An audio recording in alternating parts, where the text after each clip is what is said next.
It's story time. Why do historians always repeat the same names for events? Have you ever noticed that?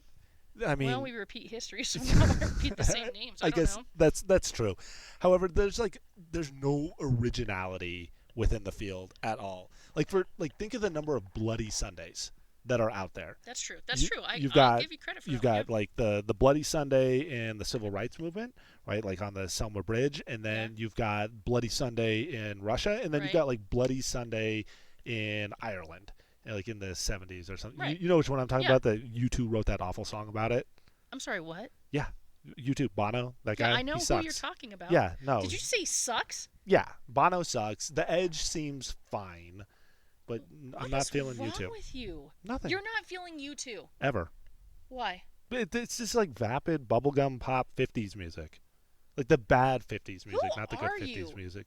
I'm just a discerning individual who has good taste in songs. Oh my God. Look at 1986. I think it's 1986. 1986 is With or Without You. With or Without You. I don't know that one. Okay, all right. Let me Google the lyrics here. Because I'm trying to figure out okay. how this counts as bubblegum pop. This is not good. Oh my God. See the stone set in your eyes. See the thorn twist in your side. I'll wait for you. Sleight of hand and twist of fate on a bed of nails. She makes me wait, and I wait without you. With or without you. With or without you.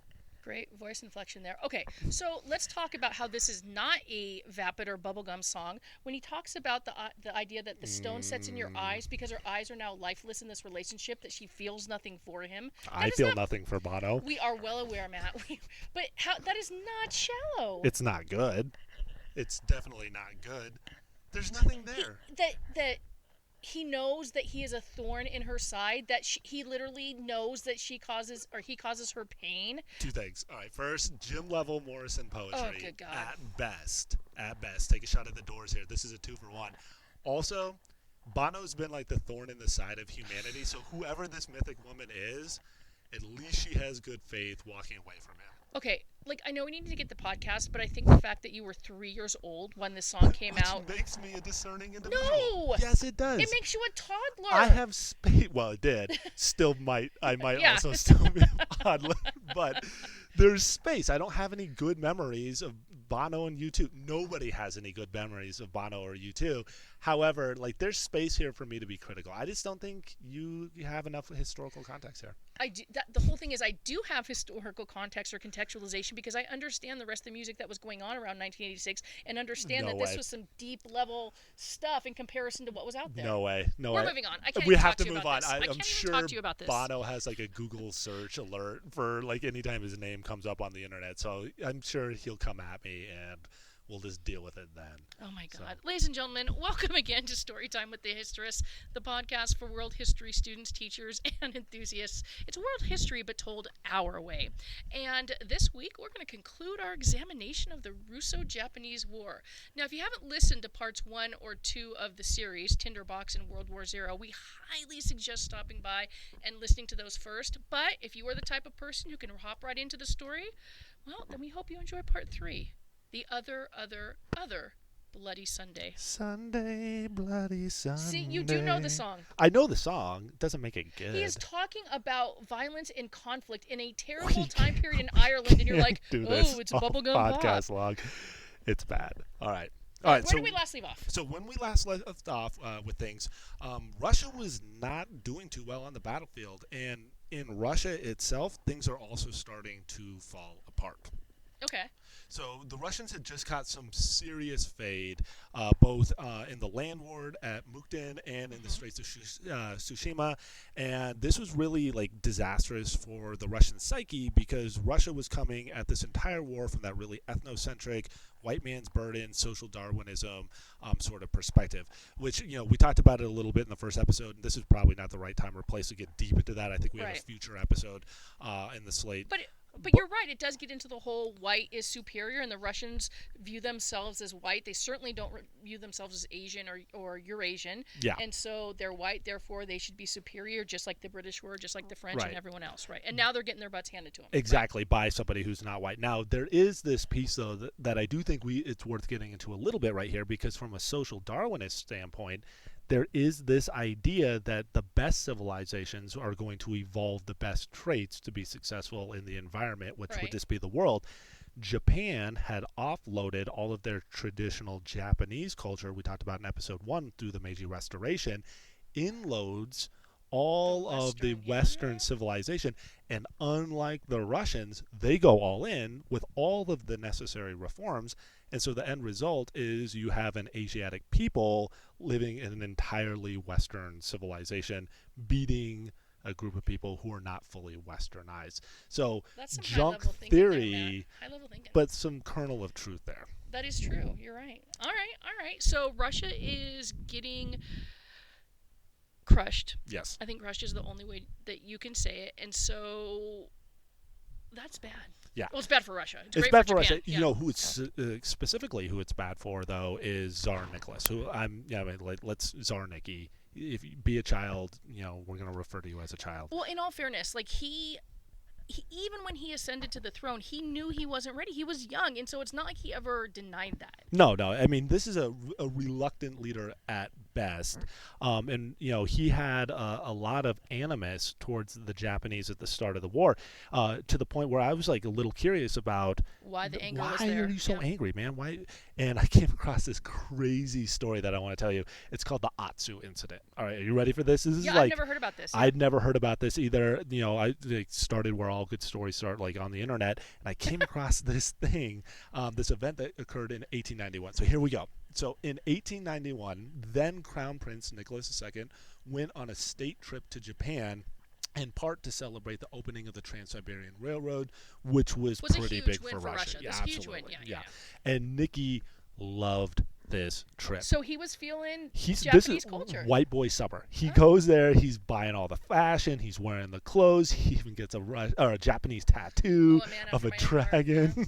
He's like all in. He's loving it, and he's going to all the people. And you can imagine him like, "Yeah, guys, this is I'm Russian. I'm Japanese." He's all in all the time. He is having the best time of his life. But that's kind of cool because it shows he's accepting of other cultures. Oh, absolutely. That's awesome. And I think for him, this is what he wanted. He gets all the power, all the money that comes with being, a boy prince. Exactly. Boy, I mean, he's in his 20s at this point, but he doesn't have any responsibility either. And he's in this bubble of like where all of us are in our 20s of like no consequence until he goes out to this lake in the city of Atsu. All right. Okay. So check this thing out. So Here's what happens. He's gonna have like #Lake Day or something. Oh, exactly. He's doing lake life. Like he's lake going life, out. He's on the boats. I assume he's having caviar, hanging out with all the Have you ever Japanese had people. caviar? It's salty. Oh, it's gross. I don't like it. I'm with sorry you for on all that. our listeners who like it, but ugh. Nah, I don't think any of our listeners like it. They're discerning. Our listeners know what's up. Borscht, good. Stroganoff, great. Caviar, ugh. I've never had borscht. Borscht? Are you really a world history teacher? You've never had borscht? Never had borscht. The beet soup? No. Oh, I don't like beets. That would be why. All right, not go a ahead. beet Anyway, person. sorry, tangent. Sorry. I'm talking about everything but Russian history today. All right. So on the day of the Atsu incident, Nicholas goes out to Lake Biwa. Okay. He's doing the whole #Lake Life thing, like we were talking about, and he's like, "I think maybe I should be Japanese, bro. I'm loving this whole thing." He's way into it. On the return trip from Biwa, this Japanese policeman who's been assigned to protect him decides he's going to take a radical step, right? This guy, Suda Sanzo, abruptly turns around, draws his saber, wham! Hits Nicholas right in the head. Shut Yeah, up. for real. This Just is turns like in the just all of a sudden turns around and nails him with a hits him saber, with the saber. Okay, I knew we were going to get into this. I'm Please. sure we have listeners. Listen, Saber. a brief aside for our sword nerd listeners. all of the source work that I read referred to said sword as saber. I get it. It's a katana. Thank Everybody's you. like, oh, it's a katana. Like, yeah, It I is a know katana. what a It's a katana big is. deal. They say saber. I'm saying saber. This is Japanese history. Swords are a big deal. That's very true. That's very true. If you want more on swords, go check out our Devil Daimyo. We have a Oh yeah, whole we thing talk about on with sword Oda Nobunaga, culture and yeah. all that great stuff. So the internet says saber. You know what? Come at me on this one. All right, whatever. I don't care. So the first blow, though, not fatal. I know. I think it was a Oh. sword math issue. This is like a common core problem. Like, how many paces away do you need to be if you have a katana? Or, Like, or angle or something. something Like you hit happened. it at the wrong angle. Yeah. Totally hits Czar in the head, though. He gets him, but it's like a glancing blow, knocks him to the ground.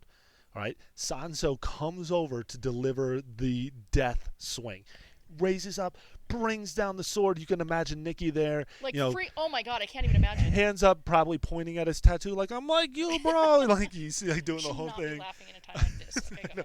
ahead. But sword comes down and thwack, it's stopped. Turns out that none of the guards, none of the people who were there to protect the crown prince step in to do anything about it. But the crown prince's like cousin, the Prince of Georgia, right? Ron he Georgia. steps. Thank you. He's Ron Georgia. He stops the blow with a cane. That's like the Southern gentleman's weapon of choice. I've been told, right? Okay, fair enough. You shall fair not enough. be hitting my esteemed cousin upon or about the head with said saber, my man. So he stops it. Yeah. Bam! Stops it. Sanzo loses his nerve. He just Well, lights yeah, out. he just failed in the assassination Drops attempt. Yeah. the katana and runs away, right? And he's like gonna get away, and this is where this becomes like a Looney Tunes episode. Everybody's like, "Oh, he's running away! He's getting away!" The two rickshaw drivers, you know, Yeah, I know for what our rickshaws listeners are, who don't know what a rickshaw is, those are the carts that people sit in, and they're like carried by And like then somebody someone else runs and and- they're yeah. holding it. Yeah, so instead of like a horse or anything, it's a human being. So like these two guys, like the Olympic sprinters of their day, run down Sanzo. They tackle him to the ground. Gets roughed up. They arrest him and take him away. Right. Okay, so he gets caught. So he's And caught. Nicholas doesn't die. Nicholas is not dead. Now he does like he gets a little hurt. You make it sound like a glancing blow, and this was like a. What did you say it was? It's like a 4-inch cut from the katana. And how deep was it? It's to his skull. Yeah. Sorry, that's not a glancing blow. So, in all seriousness, now here we have this guy who has been hit about the head with the sword. You know, he goes from all in on Japan, loving Japan, to hating Japan Yeah. because there's this Someone assassination tried to attempt. kill him. Right, the news gets to the Emperor Meiji, Okay. right, who starts freaking out. Yeah, this is not building good relationships. No, which was the whole point of Point, all yeah. this thing, right? And remember, you know, that historical context. Go back to episode 1 if you want the deep dive of this. But Russia and Japan are already starting to bump up against each Yeah. other. Japan had lost Manchuria. It's like a whole thing. Yeah. And so now there's this great fear that Russia is going to retaliate. And Bring it Japan on. knows they're not ready to fight a war with Russia. Not yet, Right. Because this is 1891. So I mean, they literally are right at the beginning of the Meiji Restoration. exactly, right? So they're starting to freak out. So there's like a letter writing campaign that's like spontaneously like 10,000 telegrams go to the Russian embassy. Yeah. Saying we're sorry. Yo, yeah. There's a lady who commits ritual suicide to like because Japan has been dishonored. By Sanzo? Oh my gosh. Yeah. The emperor goes and visits. In fact, like the crown prince is taken to one of the Russian battleships. They don't even want him on Japanese territory. So the Emperor Meiji takes this huge step and goes out to the battleship, even though everybody's like, "You're gonna get taken prisoner." He's like, "No, dude, we got to regain this honor." Right. And yeah, relationship trust. exactly, right? And so, like, reluctantly, there's this like agreement, like, all right, Sanzo will go to jail, but everybody in Japan's like wants to know why. Yeah. Why did this guy happen? try to? Yeah. Yeah. What happened? So here's the thing. Sanzo came from a samurai daimyo family. Oh, so he's already bitter. So he's super bitter because his family was one of the prime groups of people who would have lost power at the beginning of the With Meiji the restoration. Yeah. For our listeners who don't understand, the samurai were really, really valuable and very important in Japanese history, especially in the shogunate period. Yeah. When the Japanese decide to modernize and westernize, the samurai become almost obsolete because their fighting styles aren't Nothing. going to work. Exactly, So right? they're bitter. And Okay. Sanzo is like daimyo level samurai. Oh, he's high, Yeah, high. he's high. And so he goes from like having like a station in life and everything else to like becoming lowly. He gets conscripted. He goes into the army. He gets like essentially radicalized because in 1873 he becomes one of the soldiers who has to go out and put down a samurai revolt. So he has to turn against his own like People, previous social right. class. Like it's a whole big thing. And Sanso believes that these Western influences, people like the Tsar, they're spies. They're there to destroy Japan and bring them down by westernizing the culture. So he thought he was taking this heroic step to stop the Russians, and instead of like stopping the Russians in the West from taking over Japan, he Makes it essentially worse. radicalizes the Czar, Tsar, yeah. and he turns him into this person who's like totally like anti-Japanese, but also be just like anti-common man people because he views them as people to be afraid of. Right? Right. There's a lot of animosity there from Tsar Nicholas, which I feel like I want to know a little bit more about. So Tsar Nicholas, if you're listening, you come on the pod. We can interview you. You can like set the story straight on this sort of thing. I think that would be a good thing for our listeners. So check us out, storytimehistoryist@gmail.com. We'd love to have a guest. Friend of the show, Tsar Nicholas. That would be awesome to be able Trying to to say. figure out where he's going to access that technology from, but all right. What, Okay. too soon? Too soon. Jeez. Okay, so at the end of this incident, and again, this is what? How many years? 13 years before. Yeah, so this the is like the Russo-Japanese 1890s. War. Yeah, 1891. So Nicholas now hates the Japanese, which if someone tried to assassinate me, I'm not going to be thrilled either. Let's really give it. So we see where the animosity is coming from. Japan and the Meiji Emperor did try to, smooth things over, and I guess it was somewhat successful. But that bitterness is not going away. Not for the Tsar. And when he takes power, and there's a reason to fight, and he can use this to boost his popularity because things weren't going well at home for the Russians, especially for the lower class people. This seemed like it would be a win-win. Like we'll rough up the Japanese. I'll have my revenge. Right. And it ends up being a lose-lose. It's a horrible loss. And it's not just the loss of that's embarrassing. Because this is the first Asiatic power who's been able to defeat a Western or a European power. So this is not only did you lose to little Japan, you are the first European nation ever to lose to Asia. All through the scramble for Africa, the takeover of China, India, everybody had been doing their own thing. And that alone would be bad enough. If they could recover and still be okay, that would always be a scar upon their psyche. But the outcome of the war leads to even worse. I shouldn't say worse, but even only in Russia does it get worse. I know. I'm trying to think worse in a different way because this has a direct impact on Bloody Sunday in 1905. 1905, right? So, thinking of our timeline, this event occurs during the Russo-Japanese War, but that whole towards year, the end.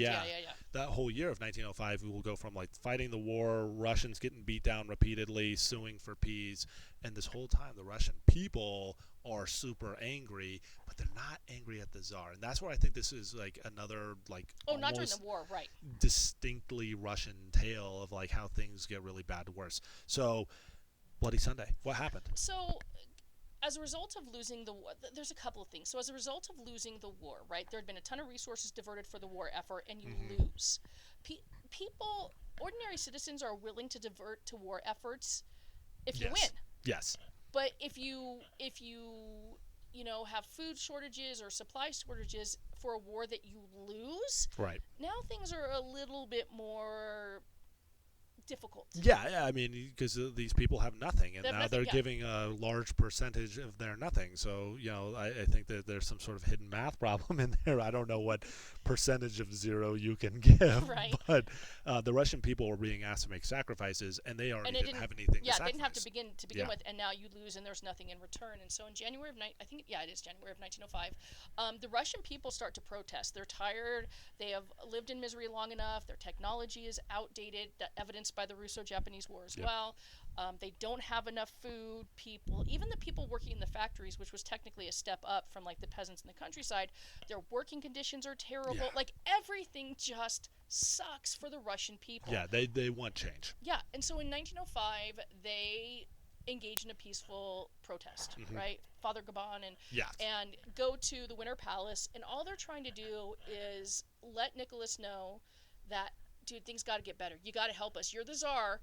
You are God appointed. You got to help your people. That's what you were put in Right, power yeah. for. Help us somehow. We don't care whether it's food or better working conditions or better.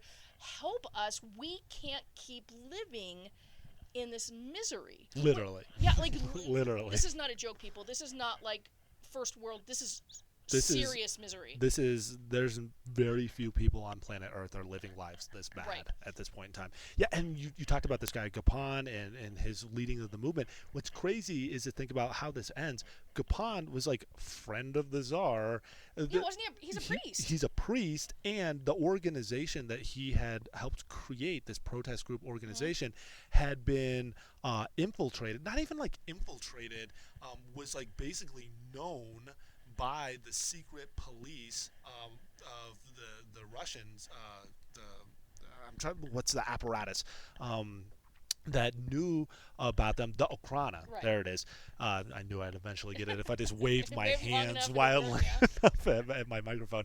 The Okrana, they knew about Gapon. They knew about this. Like, they had been infiltrated. Like, these were like, I don't know, like the QAnon. Like, they were known to the state. Like, Right, everybody knew who they were. They weren't radicals. They weren't, and they were asking us for basic stuff, wasn't it? Like they just wanted, ready for this, a 10-hour workday. Let's lower our workday to 10 hours. Something like make 4 rubles and only have to work 6 out of the 7 days of the week. Jeez, that's what that was the improvement. To pay us 4 rubles, which has got to be the equivalent of like 4 cents. Right, and they believed A day. a day, right? And they believed the Tsar loved him. They really did. They're like, Tsar, granted, we sucked at the Russo-Japanese War, but it's not because we think you didn't love us. We're just a little bit backward. They really believed he cared about them, and once he was aware of the protests, that he was gonna help them. And I'm sure Tsar Nicky, as all great leaders in the situation did, rose to the occasion, met the needs of the people, and averted disaster. That's right? what all leaders do. Of course it is. No, we know this. Oh, you may not know the story, but regardless of whether Tsar Nicholas was not even at the Winter Palace. So they're protesting an empty building. Yeah. So that's beside the point. We don't know whether Tsar Nicholas ordered this. We don't know if the soldiers at the Winter Palace just started to freak out, Or the Cossacks. Someone did something, and shots end up being fired. Like, how many shots are we lot. talking? Like, how many people go down? A lot. How many? Take a guess. Bloody Sunday massacre. I'm gonna go with like 75 dead, 200 wounded. Oh, man. No. We actually don't even have the complete number, but in terms of dead and wounded together, over 1,000. Over 1,000? Yeah, it was bad. Holy cow! Like, That's that's a what lot. the state said they killed 1,000 people. Like the official numbers. Yeah. And you know the official You numbers know they tend to be tamped that low. down. Yeah. Yeah. They're like, just kidding. We killed 5. We just didn't want to let you. No. Yeah. We know that's probably a low estimate. Holy cow! Just right there on the street in front of everybody. Yeah, and I think it was a case of, and it wasn't just civilians and stuff. There were soldiers who Right. aided as well. But it's this idea that the panic set in. Somebody fired a shot. Whether somebody threw a rock. I don't know what happened, but that's a lot of people. That's your own people that you Yeah. have fired upon. Yeah, and you're talking Either about the you or Cossacks. your The Cossacks are like the shock troops. They're like they're like hardcore, like elite special forces, using today's parlance. Like those protesters, led by a priest, A priest. with chanting "God save the Tsar," and asking for 4 cents a day. And in return, And then in return, they get like the Navy SEALs of their time, blasting them down in the streets and killing them. yeah. Bloody so Sunday. All right, aptly named, even though it's a repeater. it is- Although, to be fair, this would have been the first Bloody Sunday. yes. So it totally it gets the name first. It All right. wins. See, So, Bono. and we know throughout history this is not going to be good. This is not good for the Tsar. This is not good for the Russian people. It is only the Tsar does make some attempts at the end, like with the Duma and everything else like Right. that, to appease the people.